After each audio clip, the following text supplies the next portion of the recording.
అదుపులోకి వచ్చిన తర్వాత వీళ్ళిద్దరు కలిసి కూడా కొంతకాలం illegal scrap business, PDS rice business లో వీళ్ళిద్దరు ఒక ఆర్థిక లావాదేవీలు ఉన్నాయి.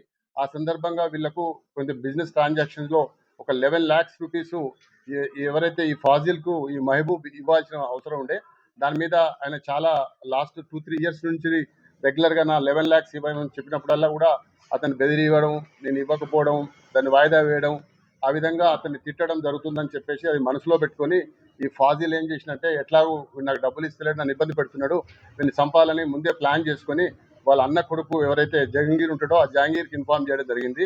ఆ జహంగీర్ వాళ్ళ మిత్రులైన కరీం అంటే అమీర్, వీళ్ళిద్దరికి కూడా ఇట్లా మనం ఒక వేసేది ఉంది, మనం మీరు కూడా కోఆపరేట్ చేయాలంటే వాళ్ళు కూడా వచ్చారు. అందులో భాగంగానే వాళ్ళు ప్లాన్డ్ గా నిన్న మహమ్మద్ను వాళ్ళు ఫోన్ చేసి పిలిపించడం జరిగింది.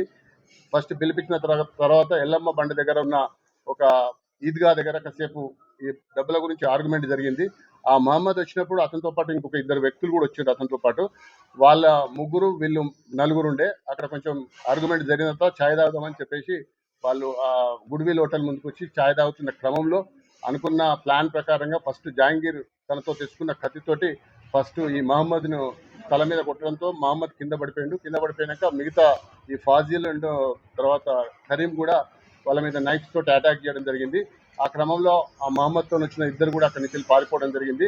ఆ తర్వాత అతని మీద కసిదీర కొట్టేసి అతను చనిపోయిందని కన్ఫర్మ్ చేసుకుని అక్కడి నుంచి వెళ్ళి పారిపోవడం జరిగింది. ఈ రోజు వాళ్ళతోటి అరెస్ట్ చేసినప్పుడు వాళ్ళతో పాటు ఒక ఆటోను, ఈ క్రైమ్ లో యూజ్ చేసిన ఒక 3 weapons నైఫ్స్, అదే విధంగా 4 సెల్ ఫోన్లు కూడా స్వాధీనపరచుకోవడం జరిగింది.